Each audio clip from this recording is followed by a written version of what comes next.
Benvenute e benvenuti a Casa Elio e le storie tese. Siamo qua per la 12ª puntata di Le piante grasse dell'architetto. Graditissimo ospite questa volta, che è il Notocactus Lehninghausi. Qual è la caratteristica del Notocactus Lehninghausi? Ha questo bel colore giallo, come vedete ha delle spine che non fanno male, anzi è proprio morbidoso, è proprio un bel peluscetto, ecco, un peluche. Potreste regalarlo al vostro bambino che se lo tiene nel lettino invece dell'orsetto. Come tutte le piante grasse, anche il Notocactus Lehninghausi ha bisogno di tanta luce. Oltre al Notocactus Lehninghausi ha tra l'altro noto, non perché è noto, ma perché si chiama Notocactus, quindi non è che è un cactus noto, peraltro è noto, ma non si chiama noto neanche perché è di noto. Cioè uno si chiama Grassi o grasso, ma non necessariamente perché è grasso.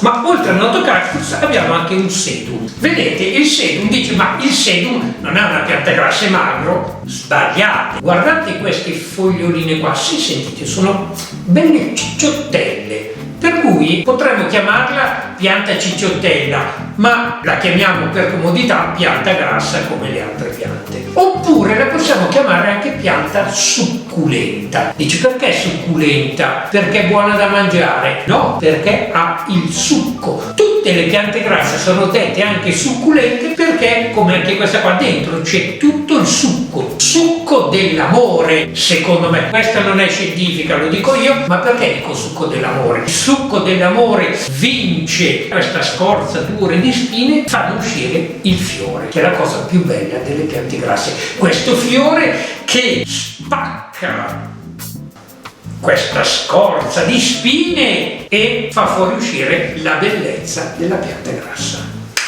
Ora voglio rispondere a qualche lettera dei miei appassionati amici. Mi scrive Opunzia da Caltagirone: ma è mai esistita una pianta grassa magra?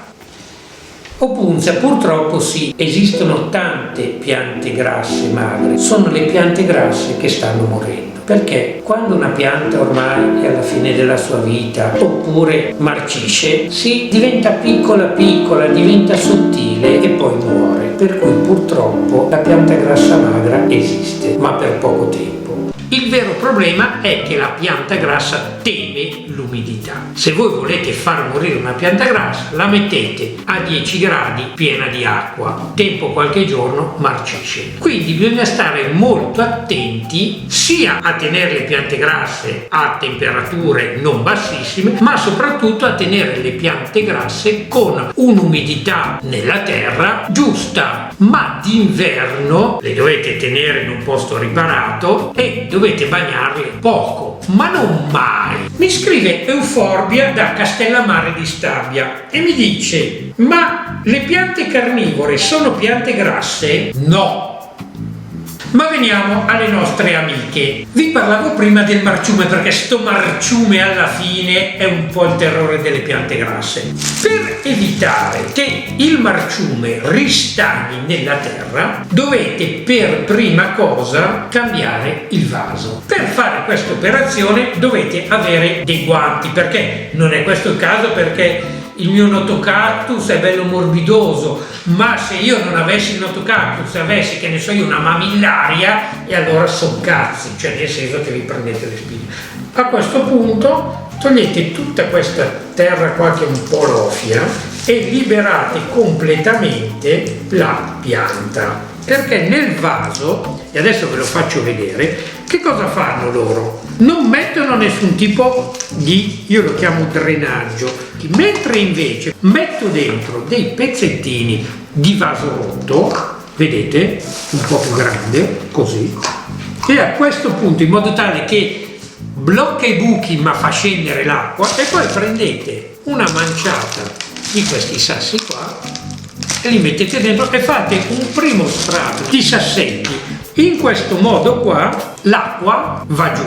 Dopo dovete mettere la terra e adesso vi spiego come si fa la terra per le piante grasse. Ciao!